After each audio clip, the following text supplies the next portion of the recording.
કે ન્યૂઝ ચેનલમાં આપ સૌનું સ્વાગત છે। જોઈએ આજના મુખ્ય સમાચાર। સુરત શહેરમાં આવેલી સંસ્થા અશરફી ફાઉન્ડેશન દ્વારા બીજો ઇજ્તિમાઈ નિકાહ એટલે સમૂહ લગ્નનું આયોજન કરવામાં આવ્યું હતું અને જેમાં 21 મુસ્લિમ ગરીબ યુવક યુવતીઓના નિકાહ સાદગી સાથે કરવામાં આવ્યા હતા।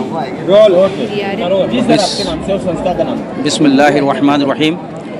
मेरा नाम खलीफा हुजूर शेखुल इस्लाम मोहम्मद इल्मुद्दीन अशरफ़ी फाउंडेशन का फाउंडर भी हूँ, सरपरस्त भी हूँ और सदर आला भी हूँ। गुज़िश्ता साल से इज्तिमाई निकाह शुरू किया है लॉकडाउन के बाद। लॉकडाउन से पहले मुहद्दिस आज़म मिशन के मातहत हमारी ही सदारत में अल्हम्दुलिल्लाह 17 इज्तिमाई निकाह इसी ज़मीन पर हुआ, जिसमें 500 बेटियों का निकाह हुआ।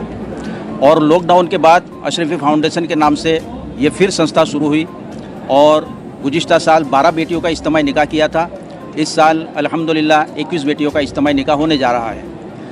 आप देखें कि इस्लाम में सबसे आसान, बहुत सारे पैगाम हैं, मगर सबसे आसान जो काम है वो है निकाह।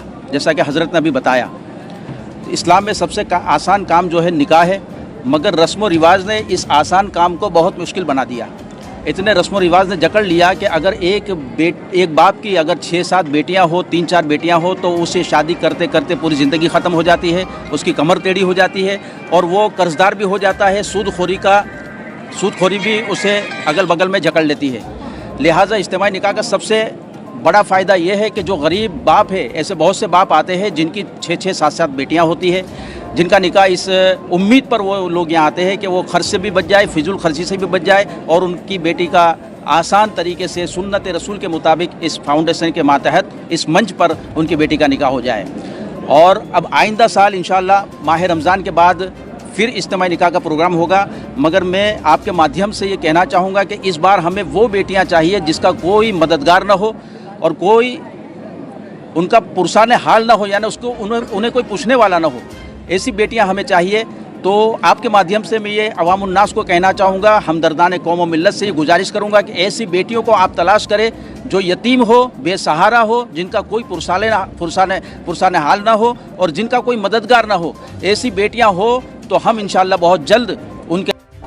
मुझे आज ये देखकर बहुत ही हर्ष और बहुत ही खुशी और बहुत ही उत्साह का भाव मैं अपने मन में महसूस कर रहा हूँ कि अशरफी फाउंडेशन के तत्वाधान में चलने वाली ये मुहिम जो समूह लगन की है, ये उसका दूसरा साल है। और इस साल भी अशरफी फाउंडेशन के तमाम कारकुनान, ज़िम्मेदारान और बिलखुसूस उसके रूह रवा मौलाना इल्मुद्दीन अशरफी साहब ने बहुत ही उत्साहपूर्वक ये कार्य किया है।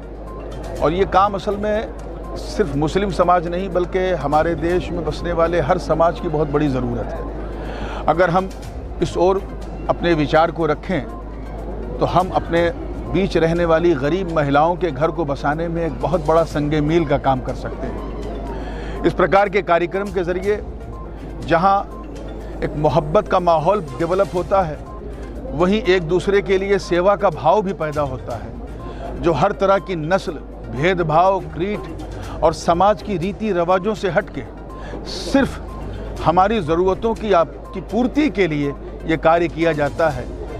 ये मैं समझता हूँ कि ये वो काम है जिसके लिए ये जितनी भी बधाई इनको दी जाए कम है। हर तरह की बधाई के ये पात्र हैं।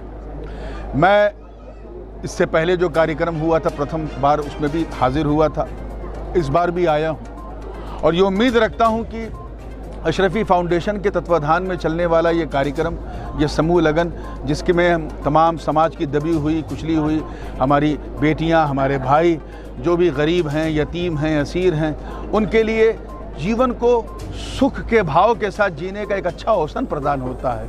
और अगर इस चीज़ को और दूसरी संस्थाओं ने भी अपना लिया तो ये मैं समझूंगा कि उसका सेहरा जो है वो सबसे पहले अशरफी फाउंडेशन को पहुंचेगा।